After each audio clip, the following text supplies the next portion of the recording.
Right now, the Department of Homeland Security is trying to ensure that international students who come to the U.S. to study actually leave when their programs end. The agency says new changes to student visas are aimed at preventing what it calls forever students. Those are people who continue enrolling in courses to avoid leaving the country. News 8's Esmeralda Perez joins us now in studio with what this all could mean for the thousands of students who are headed to the U.S. now to study on our campuses. Esmeralda. Well, Steve, we're talking about non-immigrant visa holders in the F, J, and I classifications, which include student visas, exchange visitors, and media professionals. DHS says these changes are needed because many foreign students have been admitted for an unspecified period of time, which the agency says has allowed some people to remain in the U.S. by continually enrolling in classes.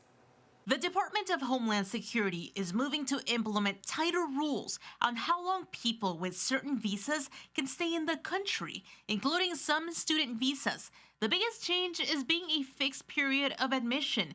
Under this rule, F student visas and J exchange visitor visas would be valid for the length of a specific program, up to 4 years. There's also tighter restrictions on changing programs. Now, with this new rules, you cannot come here say I want to do undergraduate degree for 3 years or 4 years, and then I want to go to law school because that's going to be past the 4-year max limitation, right?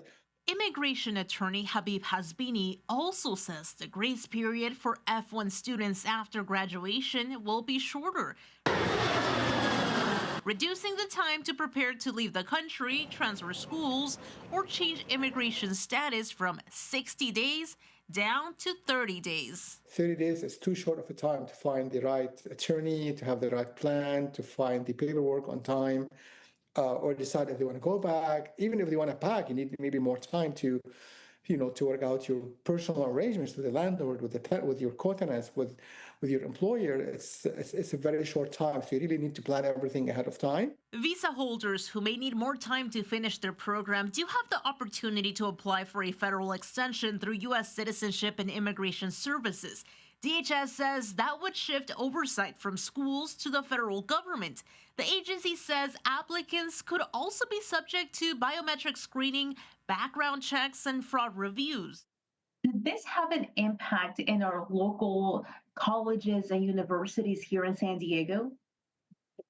Definitely, they will have an economic impact because those colleges and universities rely on students, right? If the students finish their program, they know they want potential.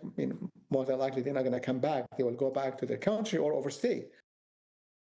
And DHS says the final rule will be published in the Federal Register in the coming days. If that happens, it would take effect in 60 days after it's officially published. I've reached out to the agency to learn if they have an official date yet. We'll, of course, keep you updated as soon as we hear back. Back to you. Yeah, definitely something we will continue to follow. Esmeralda, thank you.